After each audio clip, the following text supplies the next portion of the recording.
شمالی وزیرستان میں security forces کا آپریشن 8 خارج ہلاک دہشت گردوں میں 2 افغان شہری کی شناخت سامنے آ گئی۔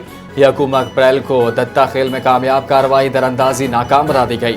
ہلاک دہشت گردوں میں امیر حمزہ اور امیر عبدالرحیم شامل ہیں۔ سیکیورٹی ذرائع کا کہنا ہے کہ دہشت گرد کا تعلق افغان کے علاقے پکتیا سے ہے۔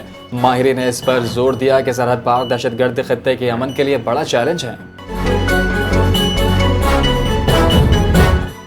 شہباز شریف کا بڑا اعلان، پیٹرول 80 روپے سستا ہو گیا، نئی قیمت 378 روپے فی لیٹر مقرر۔ پیٹرولیم ڈویژن کا نوٹیفیکیشن جاری، پیٹرول 378 روپے 41 پیسے فی لیٹر ہو گیا۔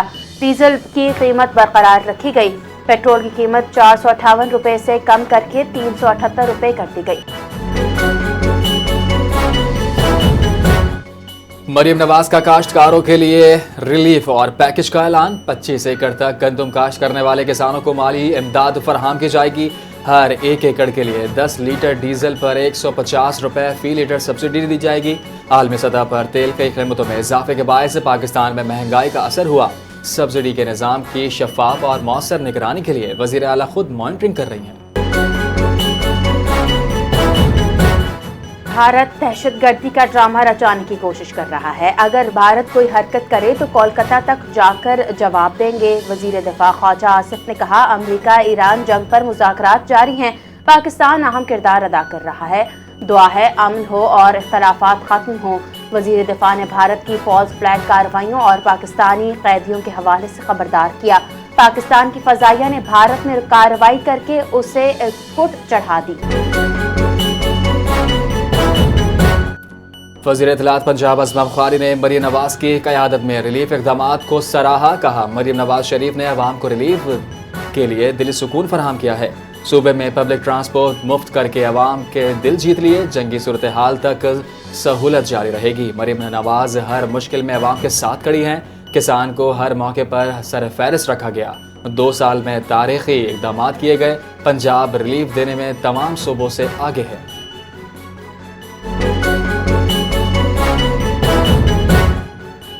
پاکستان میں دہشت گردی پھیلانے کے مبینہ منصوبے پر افغان طالبان رجوع پر الزامات سامنے آ گئے۔ افغان طالبان فتنہ الخوارج کو مضبوط کر کے خطے کے امن کو خطرے میں ڈال رہے ہیں۔ افغان میڈیا کے مطابق شمالی افغانستان میں فنڈنگ مہم تیز کر دی گئی، مقامی افراد پر مالی تعاون کے لیے دباؤ ڈالا گیا، علاقائی مشران کو ٹاسک سونپ دیا گیا۔ ماہرین کا مطابق طالبان کی معاونت خطے کے لیے مستقل سیکیورٹی چیلنج ہے۔ عالمی امداد کے غلط استعمال سے خطے میں عدم استحکام بڑھنے کا خدشہ ہے۔ اسلامی جمہوریہ ایران کے پاسداران انقلاب کا بڑا دعویٰ، ایک ہی دن میں امریکہ کے 2 لڑاکا طیارے مار گرائے۔ امریکہ اور اسرائیل فضائیہ کے لیے جمعے کا دن یوم سیاہ قرار۔ حملہ ہرمز کے قریب امریکی A-10 جنگی طیارہ تباہ کر دیا گیا۔ ایئر اسپیس ڈیفنس فورس متحرک وسطی ایران میں جدید لڑاکا طیارہ گرا، پائلٹ ہلاک ہو گیا۔ دفاعی کارروائیاں تیز، خیمن اور زنجان میں 2 کروز میزائل تباہ، جدید سسٹم کی کامیابی۔ اصفہان میں MQ-9 اور ہرمیس ڈرون بھی مار گرائے۔ پاسداران انقلاب کا اسرائیلی شہر تل ابیب میں موساد کا ہیڈ کوارٹرز تباہ کرنے کا دعویٰ۔ میڈیا رپورٹس کے مطابق بلند و بالا عمارت کے قریب دھماکے کی آواز اور آگ کا بڑا گولہ فضا میں اٹھتا دکھائی دیا۔ ایرانی میزائل حملوں کے دوران شہریوں نے اسرائیلی وزیر کے گھر میں قائم شیلٹر میں پناہ لینے کی کوشش کی، لیکن وزیر نے دروازہ نہ کھولا۔ جنگی طیارے کی تباہی سے ایران سے مذاکرات متاثر نہیں ہوں گے۔ امریکی صدر ڈونلڈ ٹرمپ نے کہا ہے کہ ہم حالات جنگ میں ہیں، سفارتی عمل جاری رہے گا۔ لاپتہ امریکی اہلکار پر سوال کے جواب میں ٹرمپ بولے، ابھی رد عمل سے متعلق کچھ نہیں کہہ سکتے۔ ایران نے دعویٰ کیا کہ 3 امریکی جدید طیارے مار گرائے۔ پاسداران انقلاب نے کہا ہے کہ F-35 اور A-10 طیارہ نشانہ بنائے گئے۔ ریسکیو مشن بھی نشانے پر ہے، عملے کے بچانے اور ان کے 2 امریکی ہیلی کاپٹر بھی فائرنگ میں زد میں۔ ایرانی پارلیمنٹ کے اسپیکر باقر غالباف کا طنز، امریکہ پائلٹ ڈھونڈنے میں مدد مانگ رہا ہے۔ غالباف نے اپنے بیان میں کہا، ایرانی حکومت کی تبدیلی کے دعوے اب پائلٹ تلاش میں تبدیل ہو گئے۔